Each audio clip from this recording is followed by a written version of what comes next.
Thanks for the support as a channel member, Brian Herman. Well, after yesterday's performance in the Europa League final with Tottenham, I have a taste for winning these European competitions. So it's very, very convenient that my England team is now going to be taking part in the European Championships.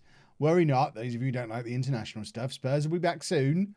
But we do need to play the Euros first, or else things get all out of order and I get very confused.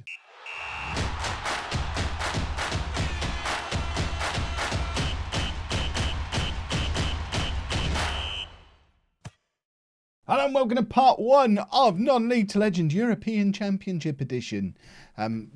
Named in honour of Sensible World of Soccer European Championship Edition, which I played a lot of when I was younger. Would that game work on my current PC? I'd very much like to play it. As mentioned, as hinted at, we are playing in the Euros. This is the group that we've got. Where are we? Group F. So we're in a group with Romania, Scotland and Switzerland. We play Scotland first up. We'll play the next game against Romania in this episode as well. And then tomorrow we'll do Switzerland. And hopefully whoever we play in the next round. I need a haircut. I've got an annoying piece of hair that is in the way of my glasses thing. I know what I mean. This is the England squad. It looks very similar to the last England squad if you watched the World Cup 2 years ago. I don't think we have too much in the way of new names in there. Here's a surprise for you. We have 2 Tottenham goalkeepers in the squad. I didn't even... I kind of knew Andy Dickinson existed, but he's like my 4th choice keeper at Spurs. But he has played 2 times for me during qualifying. He's been out on loan for the last few years. He's been at Millwall, Leganés, Saint Etienne. So he's done a bit of a tour, having played in the first division in France. So it shows how desperate we are for goalkeepers in England. In fact, can we just go back to Andy Dickinson for a second? Did he start playing? So he came through the youth system at Lille and he's now back in France. Are you French, Andy Dickinson? His other nationality is French. He was born in Tunbridge Wells, but then presumably moved to France very young. Glad we've stolen him for England then. He might get into my Spurs. He's never going to get into... He will never play for Spurs. He played 9 games that season. Before I arrived... I don't know how did they get to the point where they needed to play this guy? I don't understand. Watch him be the star of the World Cup now, and then he'll find his way into my Spurs team that way. Other than that, the other, I guess, headlines. Nick Carter, he's a player I'm trying to sign for Spurs. And he's probably the best up-and-coming young English talent currently at Everton. 4-star current ability, 4.5-star potential ability. He's never actually played for England, but... if I'm going to sign him for Spurs, I'm basically going to use the World Cup to scout him and decide if he's someone that I want to spend the £100 million on that Everton are looking for to bring him in. So we'll keep an eye on him. And other than that, I think it is a squad we're very familiar with. Harry Kane and Keith Crown back together again. Keith Crown, of course, of Manchester United, and Harry Kane now playing for Atletico Madrid. Just won the league and 1 goal away from getting 100 goals for England. And well, if he doesn't do that during these European Championships, we have a big problem because we don't have a lot in the way of strikers. We might end up playing Dele Alli up front like we have for Spurs for so much of this season. But this is the team that we're going to be playing. We are still going to be using the gegenpress for England, the 4-2-3-1, because it's never really stopped working for England. If we have a look through our friendlies and for our qualifying, you can see that we've had some very big results. Obviously San Marino, Malta, they're teams we were expected to smash. I guess the one thing you could suggest is that we've not really played against anybody who is any good. That being said, Scotland were in our qualifying group as well, and we beat them 3-0 both home and away. It's weird for a team that came through our qualifying group to end up in our group in the finals as well, but we play them again for the 3rd time in this tournament, and hopefully should beat them as convincingly as we have done the first couple of times we've played them. So this is the team. We've got Pickford in goal, a back four of Sessegnon, Irwin, Fotheringham and Wan-Bissaka, Rice and Carter in midfield. So we're going to have a proper look at Nick Carter in this game to basically decide if I then want to go away and buy him. Sterling, Foden and Crown supporting Harry Kane up front. Let's get into the game. Declan Rice is tired, which is a bit of a problem because we've mentioned before, Declan Rice is a key man in this system. I think the reason we never really got this tactic working with Spurs is that we didn't have a Declan Rice kind of player who's just going to tackle in midfield and stop teams from charging past us and making us look silly. So we do need to make sure we keep Declan Rice fit because we don't really have another one. looking through the rest of the squad, he is about our only option in that position. I guess Fotheringham could do it if he had to, but we're not blessed with as many top quality centre-backs with England as we are with Tottenham, and Fotheringham kind of really needs to be in the team playing at centre-back. That's a lovely cross from Crown. Foden can't quite turn it towards the goal, but it's cleared only as far as Irwin. We need to adjust this because it's all very wrong. And here's Raheem Sterling in the team ahead of both Dele Alli and Jadon Sancho on this left-hand side.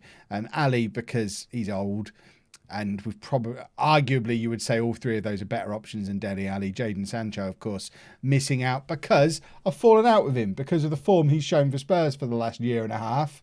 He doesn't deserve to be in the England team, and I'd happily swap him for any one of those three.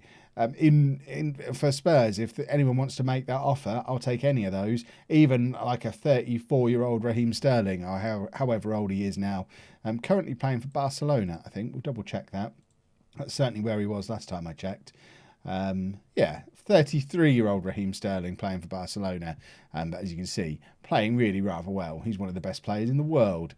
So why would we not have him in our team?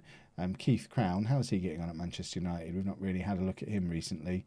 31 goals from 33 caps for England is absurd when you consider that he's largely been playing out on that wing for England.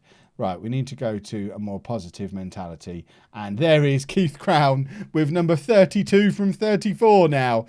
Almost immediately after the restart, it's England 1, Scotland 0. I don't even know where this Euros is being held. What country are we in? It would be lovely if this was in England. But we'll find out in a second. It can't be because we've had to qualify. It also can't be in Scotland because they had to qualify. So it's in... I mean, that's no use to me, really. Llobregat. I'm going to assume that's fairly Eastern Europe with a name like that. I can't give you any more than that, though. We'll have a look in a second. It could be Romania, because I don't speak Romanian and I don't understand those words. You'll probably tell me that that's Spain or somewhere, and I know nothing. Right, Carter. First proper chance to have a look at him. Plays it forward to Foden, who shoots from range. I think that's hit the crossbar. It might have gone down as a save. Scotland have got O'Hara in their team, who I signed for Barnsley, and we never got to see play. But Keith Crown is ruining his day. Sterling now with the chance to conjure something up on the left-hand side. It ends up with Sessegnon, who skips past two men, crosses to Harry Kane, who, of course, looking for goal 100. And what better way for the greatest striker in English football history to get his 100th goal for England than against Scotland? So we really want a Harry Kane goal today because it's just a feel-good moment for everybody. He's just won a league for the first time, having left Tottenham and won La Liga at the age of 34 with Atletico. And it would be nice for him to grab goal number 100. Pickford, I think, just tipping that over from the Scotland attack. Romania still top of the table, so presumably must have beaten Switzerland better than we're beating Scotland at the moment, unless it's, I don't know what other basis they could do the order on there. Crown shooting from range, their goalkeeper diving very acrobatically when you could argue he probably didn't need to. He made the first save and it was always going around the post from there, but we have a corner. It's Sterling crossing, looking for Carter, but their keeper is out to collect again. And I'm never going to be comfortable while we're only one goal up, especially when they can get set pieces like this, shoot from range and test Jordan Pickford a little bit, who, of course, missed the end of the season for Spurs because he was injured. So we need to sort of monitor his fitness. Dean Henderson and Dickinson, neither of them have played very many England games. Henderson, only 8 games for England, and I don't really feel comfortable playing him. And Dickinson, obviously, we've already had a look at him. So we kind of need Pickford to get fit, but also not risk re-injuring him. On that basis, we are going to take off Declan Rice. My assistant manager is a genius and wants to bring on Marcus Rashford. That doesn't feel like the right change. We don't have a lot in the way of central midfielders at all. I know I usually play Foden there, so I think we might drop Foden in, bring Dele Alli on, stick Foden in there as the box-to-box midfielder, which he's done many times for us. Just drop Carter back to a defending structure.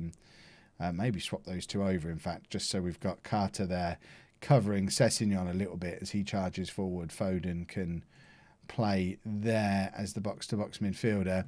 And then I kind of want to take off Harry Kane. I guess Fotheringham can play in midfield as well if need be. In fact, on that basis, let's take Fotheringham off, bring on Joe Gomez at the back, and just save our only 2 crunching midfield players. Take them both off the pitch.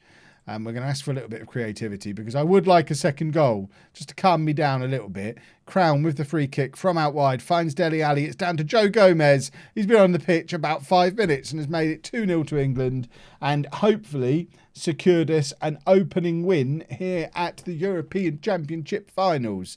It's also put us top of the group, which is handy. I don't know if it makes much of a difference in these tournaments because they've all changed shape so much from what they are in reality in game.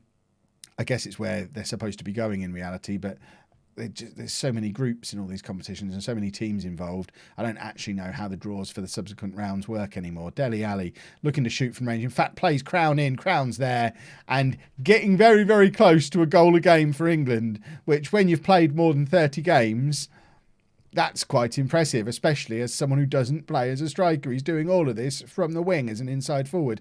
Dele Alli does very well to play him in, but Crown still had a lot to do. And poor old O'Hara, he's not having a very nice day at all because he's up against one of the best young players in the world in the shape of Keith Crown. I'm going to take Harry Kane off now.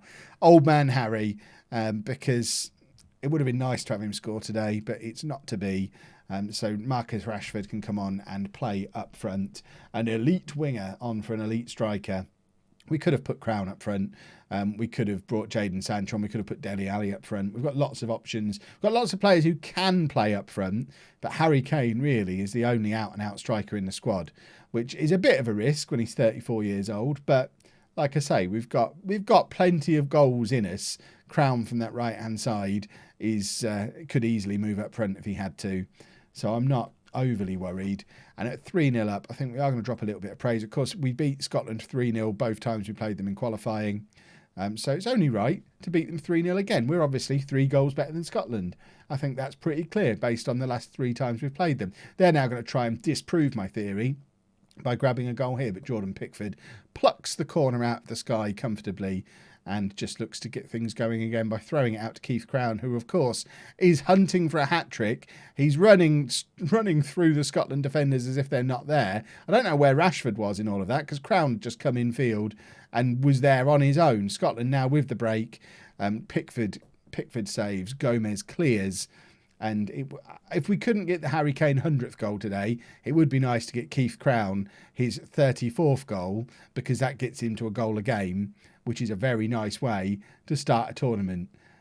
We've got a good player there in the shape of Keith Crown. I wish Spurs hadn't sold him just before I arrived, because how different would Spurs be if for the last 2 years we'd had Keith Crown rather than Jadon Sancho. Charging past his player again there, and that was stupendously good from Crown. But the Scotland keeper makes the save because he's just as keen to prove we're only 3 goals better as the Scotland strikers are, to prove that maybe we're just 2 goals better. Gomez, I think he's trying to backheel that into the back of the net from the edge of the area as a centre-back. I guess we're feeling quite confident, which is no bad thing. Wan-Bissaka clears, but not very far. And it's all got a little bit messy back there. Dele Alli plays it forward, looking for Rashford, but it can't quite get there. I think this is probably going to be the final international tournament where there's lots of these recognisable real-life names, because they're all getting on a little bit. These are a very old England squad. I think I'm probably going to resign from England after this tournament, whether we win it or not, because we've got, a very ageing squad, and I don't necessarily want to be the man who has to rebuild it.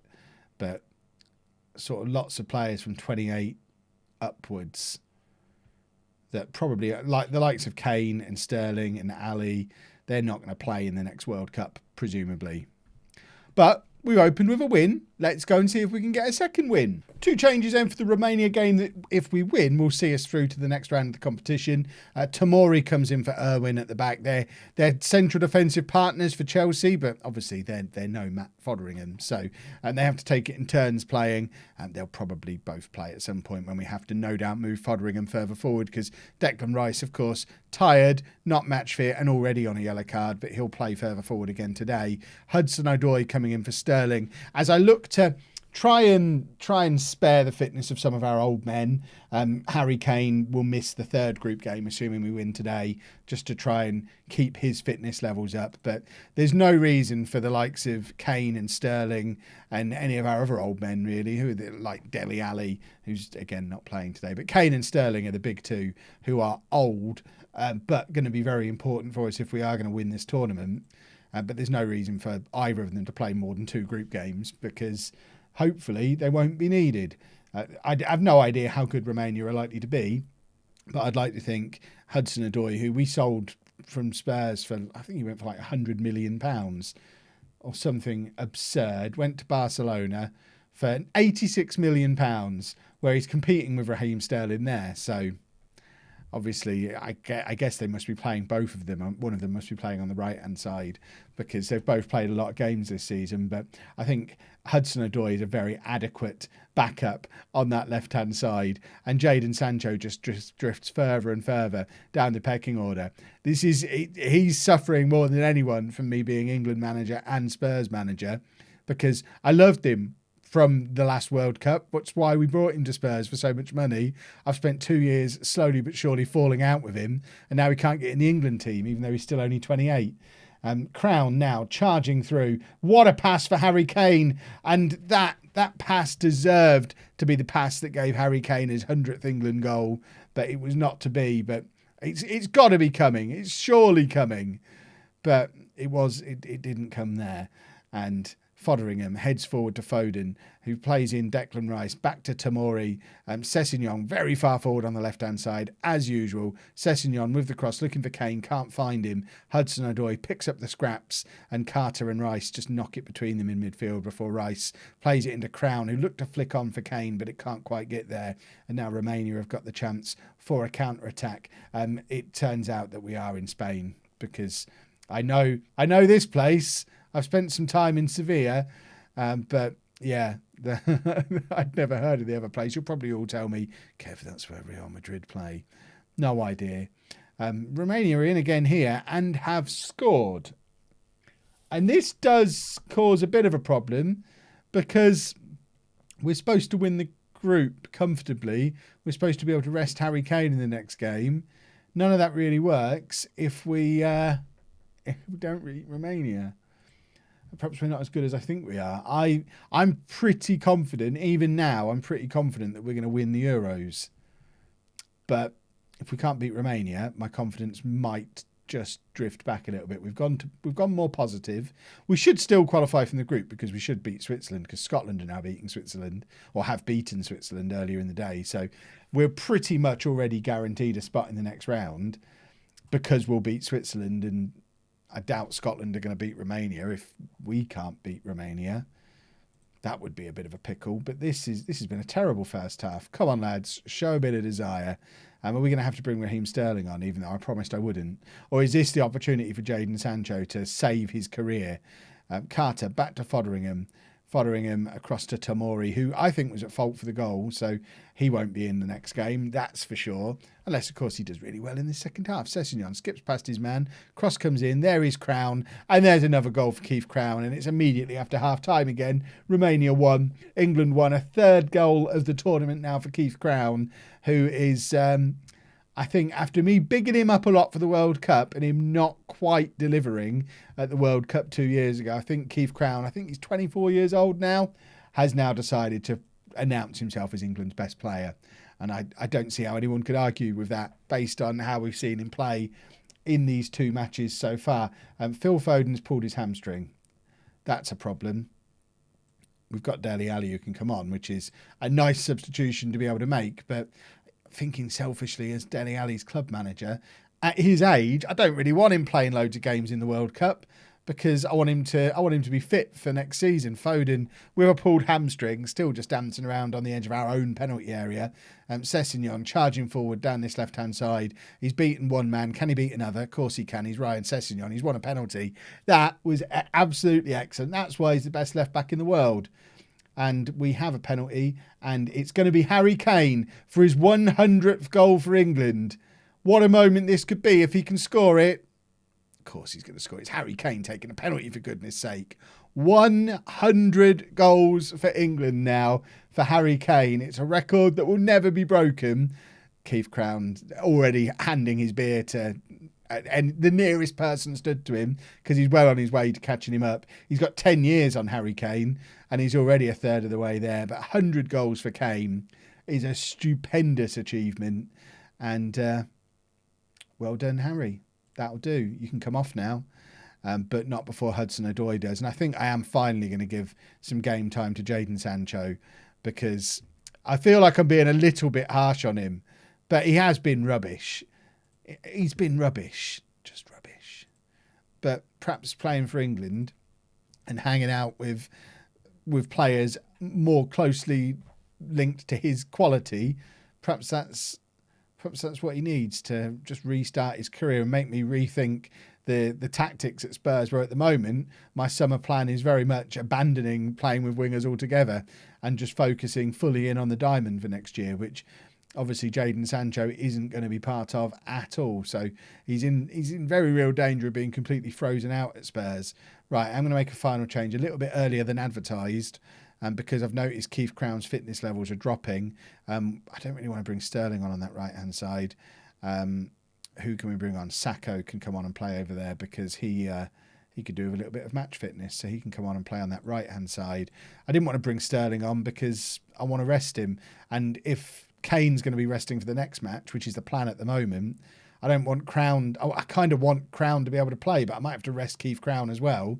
In which case Rashford, I guess, might be starting the game against Switzerland. There's Kane again. It's goal 101, isn't it? Or has it been disallowed? I think he's offside there. But Harry Kane's starting to play himself back into a little bit of form again. We don't need to look at whether it was offside or not. I trust the officials. I would never dream of doubting an official, especially in such a prestigious match. We're just going to drop back to a balanced mentality for these last 5 minutes or so as Romania look to attack with a free kick. Saka is there to clear, looking for Kane, but I mean, it's the 85th minute of the match. Harry Kane's played 4 times in a week, played twice in 4 days. At age 34, he's not going to be chasing after that at this stage. Right, Saka's done brilliantly here. That is a little bit of food for thought as we continue to tweak this team and work out what our best 11 is. He's got a good dribble on him. I liked that. Carter, who he's been fine.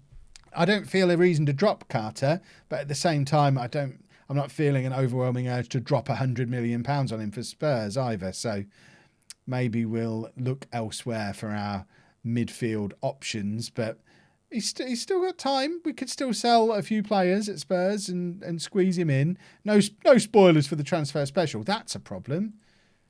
That is a problem. Let's show some passion. I mean, it's not a disastrous problem, but I do think Romania are a team we probably should have beaten, and maybe got a little bit complacent later on in that game by not bringing on Sterling when we had a game to kill off. Perhaps we should stop worrying about fitness levels for later rounds and focus in fully on getting to the later rounds first. Worry about how fit the players are when we get there. Fotheringham forward to Wan-Bissaka. We've got 30 seconds left to grab a late winner.